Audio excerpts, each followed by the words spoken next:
Bismillahirrahmanirrahim.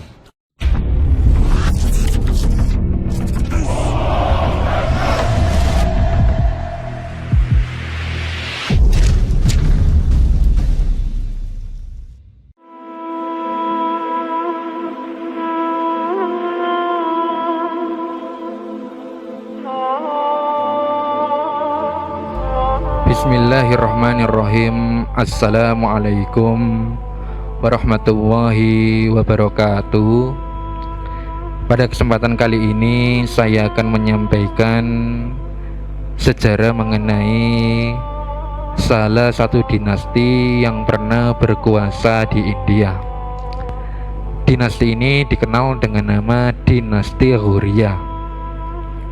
Tujuan saya menyampaikan sejarah ini tidak lain adalah untuk menambah wawasan kita semua agar kita dapat mengetahui hal-hal yang berkaitan mengenai sejarah-sejarah di masa lalu.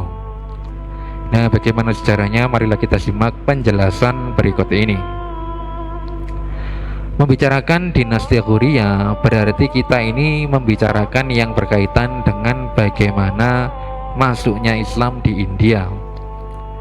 Riwayat Islam di negeri Hindustan ini terbilang amat panjang. Ada banyak versi tentang masuknya Islam ke India. Meski begitu, datangnya agama Islam ke anak benua India ini bisa diklasifikasikan dalam 4 periode, yaitu periode Nabi Muhammad SAW, kemudian periode Khulafaur Rasyidin, kemudian periode dinasti Umayyah, kemudian periode dinasti Ghaznah, serta periode dinasti Ghauriyah. Pada masa Nabi Muhammad SAW, banyak dari suku Jat atau suku India menetap di Arab. Namun versi lain bahwasanya sahabat Rasulullah SAW yang bernama Malik ibnu Dinar dan 20 sahabat Rasulullah yang kali pertama menyebarkan agama Islam di negeri itu, di mana saat itu Malik dan sahabatnya menginjakkan kaki di Kodunggalur, yaitu terletak di daerah Kerala. Kedatangan Islam pun disambut penduduk wilayah itu dengan sukacita. Konon dari wilayah itulah Islam lalu menyebar ke seantero India. Kemudian Malik lalu membangun masjid pertama di India, yakni di wilayah Kerala. Masjid pertama yang dibangun umat Islam ketika itu mirip dengan candi tempat peribadatannya umat Hindu. Nah, kemudian pada masa periode Khulafaur Rasyidin, yakni pada masa kepemimpinan Khalifah Umar bin Khattab, Islam sudah masuk ke anak benua India, yaitu dimulai pada abad pertama Hijriyah, di mana sekitar 600-an orang-orang Arab berhasil menaklukkan wilayah Makran di Baluchitan. Nah, pada abad ini juga saat pemerintahan Khalifah Utsman bin Affan, sekali lagi tentara Islam menyerang wilayah Sind melalui jalur darat. Dan penaklukan ini dipimpin oleh Abdullah ibnu Amir dan berjaya merebut sistem dan Makran. Nah, kemudian ekspansi dilanjutkan pada era dinasti Umayyah, yaitu di bawah komando Al-Muhallab ibnu Abi Sufra. Dan di sini umat Islam berhasil menembus wilayah Multan di selatan Punjab, yang sekarang merupakan wilayah Pakistan.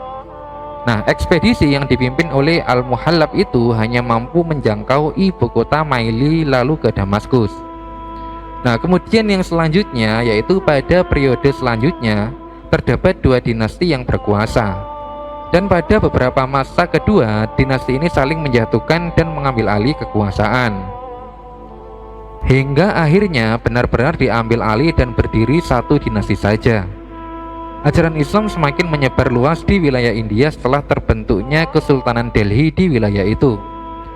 Dinasti Islam pertama di India adalah dinasti Ghaznawiyah, yang ketika itu dipimpin oleh Mahmud Ghaznawi.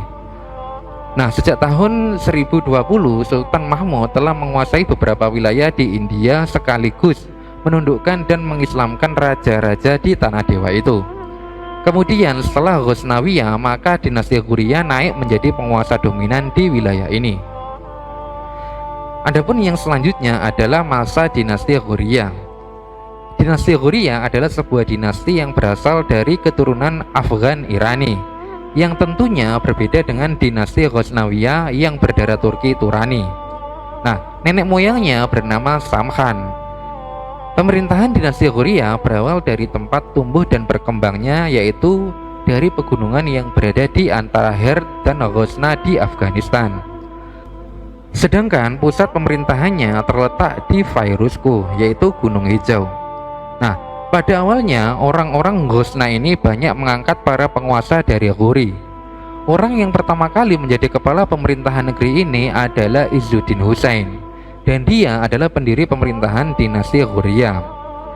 Izzuddin Husain atau Muhammad Ghuri mampu menguasai Ghazna pada tahun 1173 Masehi.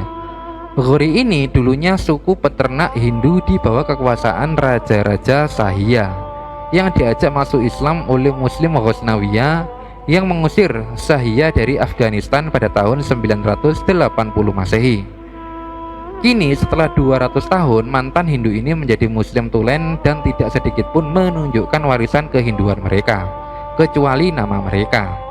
Ghori atau Ghauri berasal dari kata Sanskerta, yaitu Gau yang berarti sapi, yang menandakan profesi mereka sebagai peternak sapi. Kemudian setelah memperkuat dirinya di Ghazna, ia mengalihkan perhatian ke India. Faktor-faktor yang mendorongnya mengalihkan perhatian ke India antara lain adalah karena gagalnya mendirikan kerajaan di Asia Tengah dan ancaman dari sisa-sisa dinasti Ghazna di Punjab. Di samping itu, tidak ada kesatuan politik di India. Dalam kondisi tersebut, Ghuri mendapatkan kesempatan emas bagi kesuksesannya. Dalam pelaksanaan pemerintahannya, Muhammad Ghuri ini memakai gelar Al-Malik Al-Mu'azzam atau yang biasa juga dikenal dengan Raja yang Besar. Dengan dimulainya kekuasaan Muhammad Ghuri, maka seluruh wilayah yang dahulunya dikuasai oleh dinasti Ghazna satu persatu direbut dan dikuasai oleh dinasti Ghuriyah, hingga kemudian pada sultan yang terakhir. Sedangkan perkembangan dan kemajuan dinasti Ghuriyah, ketika Khusrau Malik atau putra Khusrau Shah naik tahta, ibu kota Ghazna sudah tidak lagi di Ghazni, akan tetapi sudah pindah ke Lahore. Ghazni ini sudah berada dalam kekuasaan orang-orang Ghuri. Di samping itu, banyak daerah khususnya wilayah barat dinasti Ghaznawiyah yang sudah dikuasai oleh dinasti Ghuri, yang memang sedang giat-giatnya melakukan ekspansi teritorial, yaitu wilayah kekuasaan Ghaznawiyah yang semakin sempit. Nah, berikutnya pada tahun 1180, Peshawar berhasil dikuasai, yaitu setahun setelah kedua wilayah tersebut berhasil ditaklukkan. Nah, yang terakhir, Muhammad Ghuri ini merebut daerah Lahore yang saat itu menjadi pusat pemerintahan Ghaznawi. Nah, kemudian pada tahun 1187 Masehi, invasi dilanjutkan oleh Muhammad Ghuri untuk menaklukkan semua wilayah yang membebaskan diri semasa dinasti Ghaznawiyah. Sasaran kampanye pertama kali dilakukannya adalah daerah Maltan, yang saat itu dikuasai oleh orang Syiah Ismailiyah radikal yang bernama Koromita. Nah, sementara itu, dengan meninggalnya Sultan Sanjar, dinasti Ghuriyah ini semakin leluasa untuk meluaskan wilayah kekuasaannya di daerah-daerah bekas Kesultanan Sanjar. Setelah wilayah barat Ghaznawi banyak yang telah dikuasai, nah setelah itu kemudian Muhammad Ghuri wafat, dan ia tidak meninggalkan keturunan anak laki-laki. Di samping itu, tidak ada yang datang dari Ghuri untuk menguasai tahta Delhi. Selain itu, Muhammad Ghuri ini memberi atau memerdekakan dari perbudakan. Maka selanjutnya ia menyerahkan kepada bekas budak sekaligus menantu dan panglima perangnya yang bernama Kutubuddin Aibak. Maka ketika itu naiklah Aibak menjadi pengganti Ghuri dengan gelar Sultan pada tahun 1206 Masehi. Sejak itu berdirilah Kesultanan Delhi pada tahun 1206 hingga tahun 1526 Masehi. Kemudian juga dinasti Khilji pada tahun 1290 hingga tahun 1320. Kemudian ada juga dinasti Tughlaq, kemudian dinasti Sayyid, dan juga dinasti Lodi. Nah, pengganti Muhammad Ghuri yang bernama Aibak ini bergelar Qutbuddin, yang mulai karirnya sebagai seorang budak. Meskipun ia lahir dalam keluarga yang merdeka. Nah, pertama ia kemudian dibeli oleh seorang qazi atau qadhi dari Naisapur. Di tempat tersebut ia belajar berbagai macam pendidikan formal dan non-formal. Kemudian setelah Qazi wafat, Aibak dijual kepada Ghuri oleh anak-anaknya. Nah, Aibak ini memulai karirnya juga sebagai budak. Karena ia cerdas dan mahir dalam berbagai ilmu, terutama di bidang kemiliteran, maka Ghuri ini mengangkatnya sebagai Amir Akhur atau kepala pengurusan kuda-kuda perang di istana. Kemudian setelah ia dibebaskan dari belenggu perbudakan, kemudian Aibak ini dinikahkan dengan putrinya dan diangkat menjadi panglima perang saat Ghuri menaklukkan India di peperangan Tarain yang kedua. Nah, sebelum Ghuri pulang ke Ghur, Kutubuddin ditetapkan menjadi wakil tetap Ghuri di India. Kemudian setelah Ghuri wafat dan tidak ada yang datang dari Ghuri untuk memerintah di India, maka para pembesar istana mengangkat Aibak sebagai sultan di India. Nah, pemerintahan yang pertama Aibak ini disebut dengan awal kekuasaan Turki di India. Nah, para sejarawan modern tidak setuju dengan dinasti yang didirikan oleh Aibak sebagai dinasti Mamluk atau budak. Sebab hanya 3 orang penguasa dari dinasti ini yang memulai karirnya sebagai seorang budak, yaitu Aibak, kemudian Samsuddin, dan juga Ghaisuddin Muhammad Balban. Dan mereka sudah dimerdekakan jauh sebelum berkuasa. Para penguasa yang lain dari dinasti ini semuanya lahir sebagai orang merdeka. Nah, Aibak mendirikan masjid Raya Delhi yang bernama Quwat al-Islam dan membangun sebuah menara yang besar dan diberi nama Qutub Minar atas nama guru spiritualnya, yaitu seorang ulama besar dan sufi dari tarekat Kristia, yaitu Kutubuddin Bahtiar Kaki, yang sampai saat ini berdiri dengan megah dan menjadi perhatian para wisatawan baik domestik maupun mancanegara karena kehebatan nilai arsitekturnya.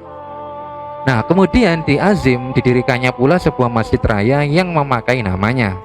Pada masa ini pula hidup ulama tafsir yang masyhur, yaitu Imam Fakhruddin Ar-Razi, dan dia adalah satu-satunya ulama yang berani berkata terus terang di hadapan sultan dan memberikan nasihat-nasihat keagamaan. Nah, kemudian setelah Aibak wafat, putranya yang bernama Aramsah menjadi sultan.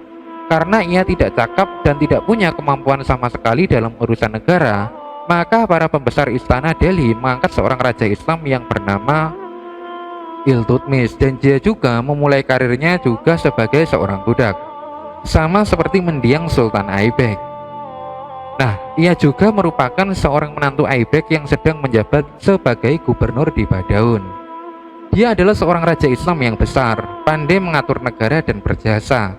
Ia melanjutkan perluasan kekuasaan Islam ke wilayah utara dengan menaklukkan negeri Malawa.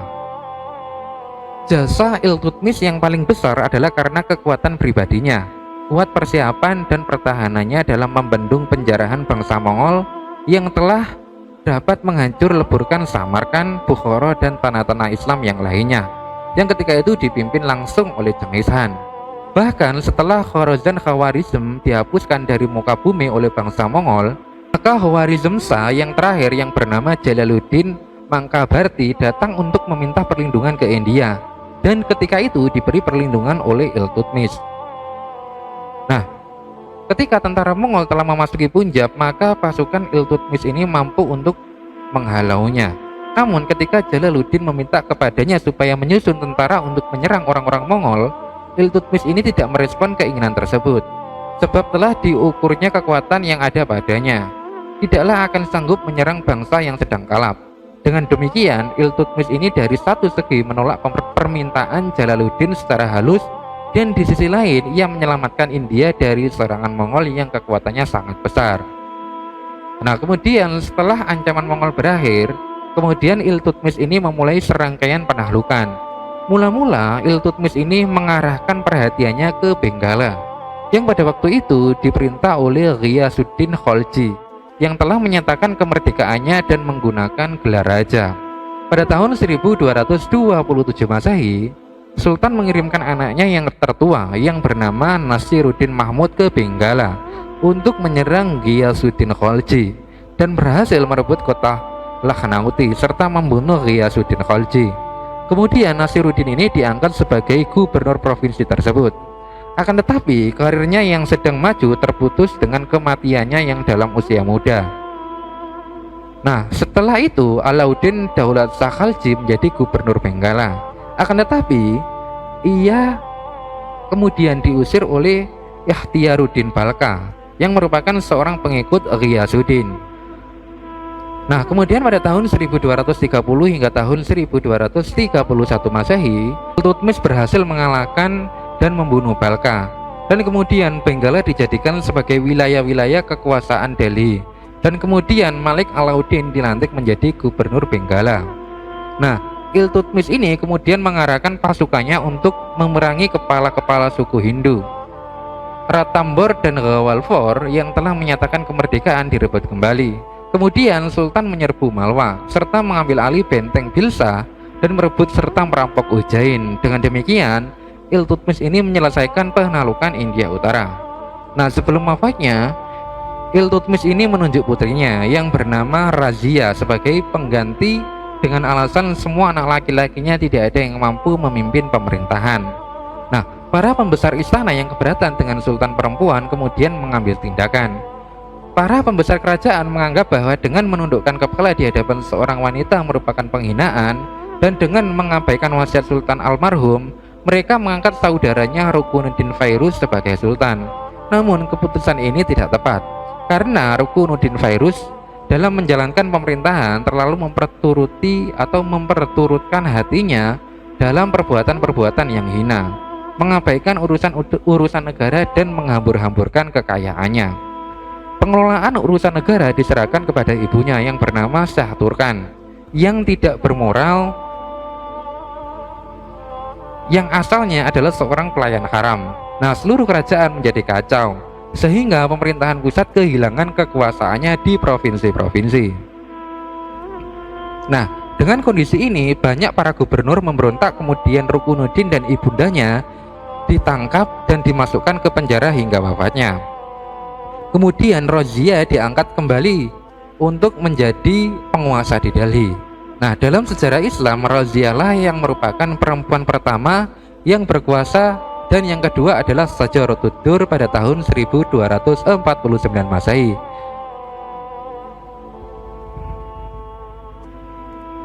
Nah, demikianlah sejarah singkat mengenai dinasti Ghuriyah yang dapat saya sampaikan. Semoga yang sedikit ini dapat bermanfaat dan dapat menambah wawasan kita semua, karena tujuan saya menyampaikan sejarah ini tidak lain adalah untuk menambah wawasan kita semua. Akhirul kalam, wallahu a'lam bishawab. Billahi taufik wal hidayah. Wassalamualaikum warahmatullahi wabarakatuh.